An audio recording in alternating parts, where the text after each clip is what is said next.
atvažiavo mano transportas, einu pakrauti lagaminus ir važiuosiu į savo viešbutį.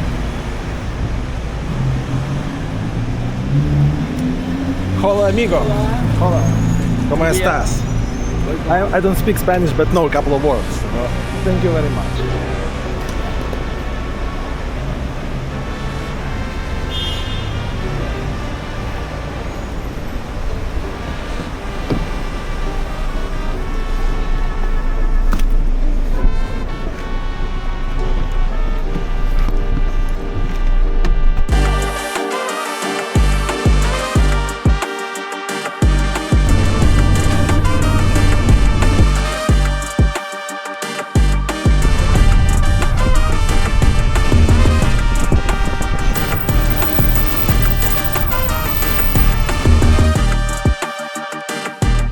Čekinintis į viešbutį, va mano padėjėjas, vairuotojas, labai fainas, susišnekėjom per Samsungo vertėjo programėlę.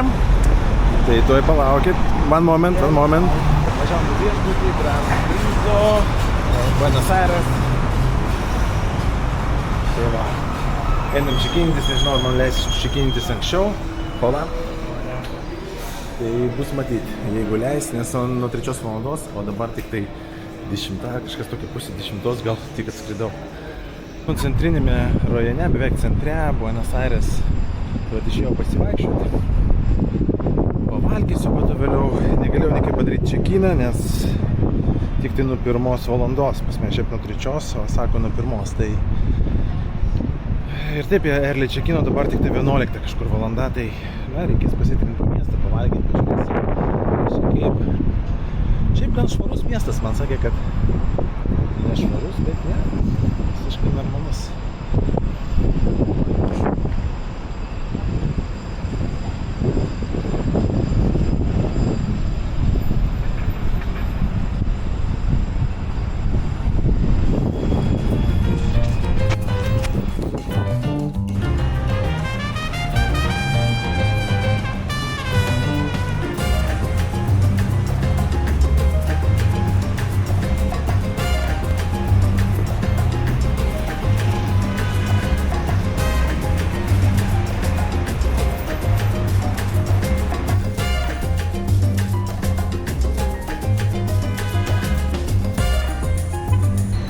Na ką, Buenos Aires.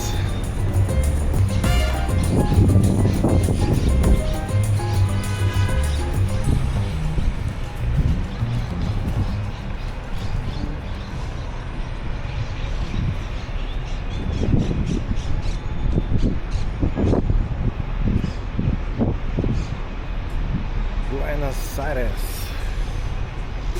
Pavojingas miestas, bet gražus. Sakė man filmuoti atsargiai, nes gali pagrobti kamerą. Na, kol kas lyg tai nėra šalia žmonių, tai kaip ir okei, sakė, jeigu nėra šalia žmonių, gali filmuoti. Čia irgi. Bet labai gražu, čia norisi daug filmuoti, vlogint, bet dėja negaliu. Ir pavalgysiu, parodysiu, ką sugebėsiu nufilmuoti.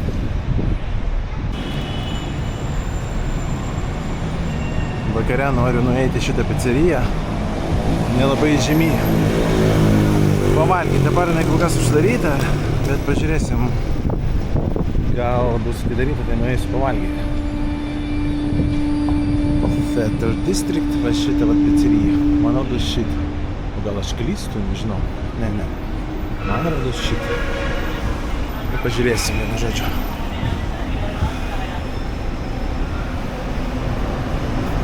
Pagaliau gavau savo kambariuką, jau taip pavargau. 24 valandas buvo skrydis, tai va, čia turbūt geriausia dovana. Ramu, ne taip karšta, čia 3-2 laipsniai. Gražus vaizdas. Toks švarus langas, net nesimato, kad čia langas.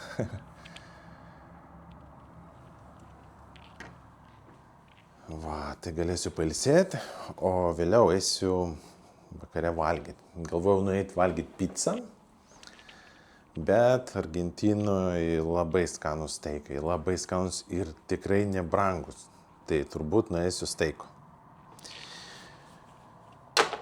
Einu ruoštis, pailsėsiu, pagulėsiu, atsipalaiduosiu ir toliau. Prasidėjo mano kelionė į Antarktidą. Tai visų pirma skrydis. Aš skridau iš Vilniaus į Amsterdamą 2,5 valandos. Iš Amsterdamo persėdimas skridau toliau į Buenos Aires. Ir mano pirma diena dabar Buenos Aires. Aišku, skrydis iš Amsterdamo į Buenos Aires gan ilgas, ten 13,5 valandos vien skrydis.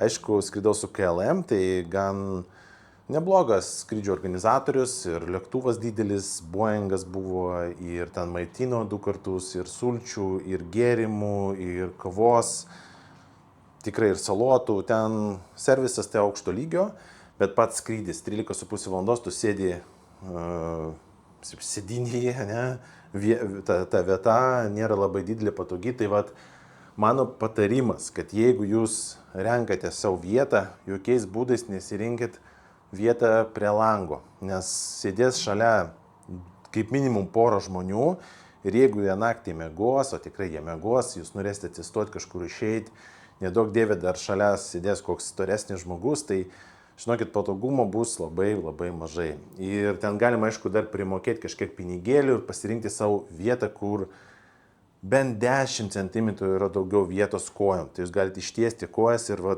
miegoti tikrai jau, aišku, ne kaip lovai, bet daug geriau. Tai tas skrydis pas mane buvo iš Amsterdamo į Buenos Aires. Buenos Aires užsakiau transfer, tai turėjau vairuotoją, kuris nekalbėjo ispaniškai, tai bandėm su juo šnekėti su tokia programėlė, yra vertėjas ten Samsung'o telefone, standartinė, kur ten tu gali kalbėti, pavyzdžiui, angliškai, neverčia į ispanų kalbą arba ten bet kokią kitą. Ir tai mes su juo taip susišnekėjom, jis daug man pasakojo apie Argentiną, kai važiavom, apie futbolą, kad čia jisai labai populiarus. Ir kelionė nuo aerouosto iki viešbučio užtruko apie valandą, turbūt, nors atstumas buvo tikrai nedidelis, daug kamščių. Bandžiau daryti early check-in, taip vadinamą, bet nesigavo, aš kažkur 10 jau buvau viešbutyje, tai reikėjo susitart, kad bent pirmą mane įleistų, nes standartinis check-inas buvo 15 valandą. Tai man 13 valandą įleido, tai, kaip sakoma, galiu pailsėti, galiu nueiti pagaliau į dušą, nes 24 valandas skristi. Bet kas dar man patiko Argentinoje ir koks buvo pirmas šokas. Aš kai nuėjau į kavinę, galvoju, užsakysiu kavos, paimsiu savo bandelę, kokių sulčių, atsigaivinti. Lietuvoje turbūt sumokėčiau kokių 10 eurų, jeigu centre, kur nors užsakyčiau tokį komplektą. O čia didelė puodelė flat white kavos, didelė bandelė ir sulčių. Ir atspėkit, kiek sumokėjau. Tik 3 eurus. Tai buvau nustebęs, galvoju, gal mane nenučardžina kažkaip, ar pasakyt man, kad čia per mažai kažkaip, bet galvoju, turbūt čia tokios kainos. Ir čia yra Buenos Aires centras, čia nėra kažkokia tai local pub, ten local kavinė, kur ten už miesto ribų. Ne, čia yra grinai business center, padari kavinė, labai skani kava. Na ką, atkeliavau paragauti tikro argentinietiško steiko Tomahawko. Tai pabandysim, pažiūrėsim, toks restoranas yra Rivera. Tai bus matyti, koks jis skanus, jaučiu skanus, nes argentinietiški steikai yra top visame pasaulyje. Atnešė tokių danyčių, užsakiau kolos dėl viso pikto, tai laukiu savo steiko. Paragavau danytės, tai tokie suparikai.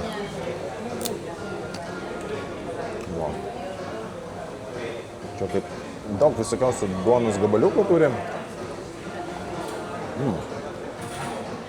Čia batonas, suparikai.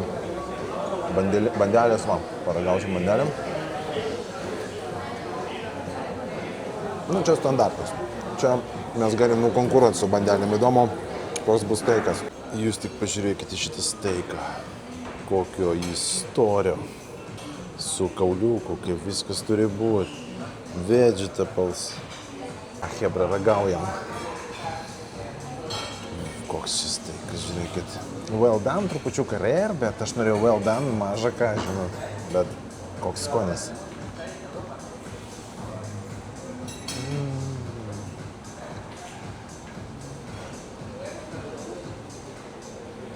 Jis ir minkštas, ir skonį tokį turi. kaip pasakytų ispanai, maravilloso fantastico.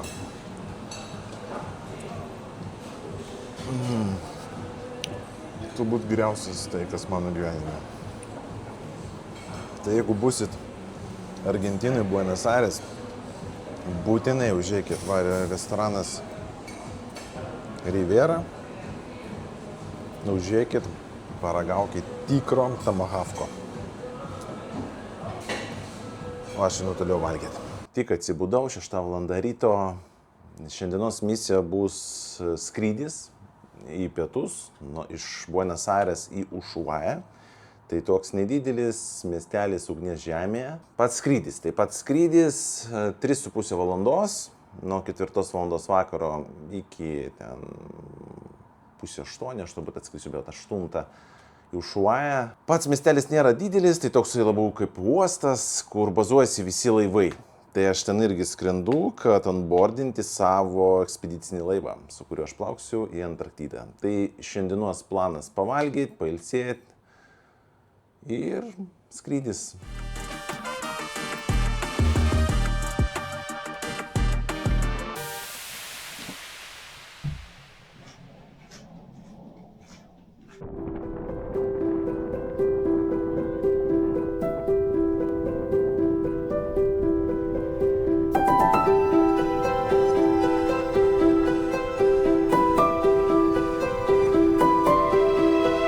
Atskridau į Ushuaia, ugnies žemę.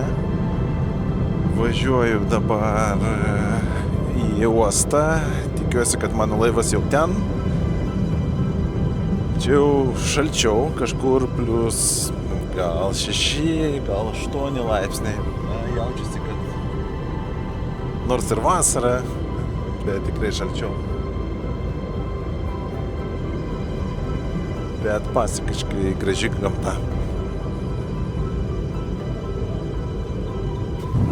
Na ką, draugai, pagaliau aš atvažiavau į Viking Octantis laivą, prie laivo. Tai čia matot Viking Octantis, specialus ekspedicinis laivas, Polar Class, sukurtas, kad galėtų plaukiot Antarktikos vandenynuose. Toks sustiprintas. Nors atrodo didelis, bet iš tikro keleivių tik tai 360 kažkas tai tokia maksimum. Ir šitas laivas dar turi tokį hangar. Tai denė, ten ir povandeninės laivas, ir Zodiac valtis, ir kita mokslinė įranga. Tai vat, čia bus mano namai, kaip minimum 19 dienų.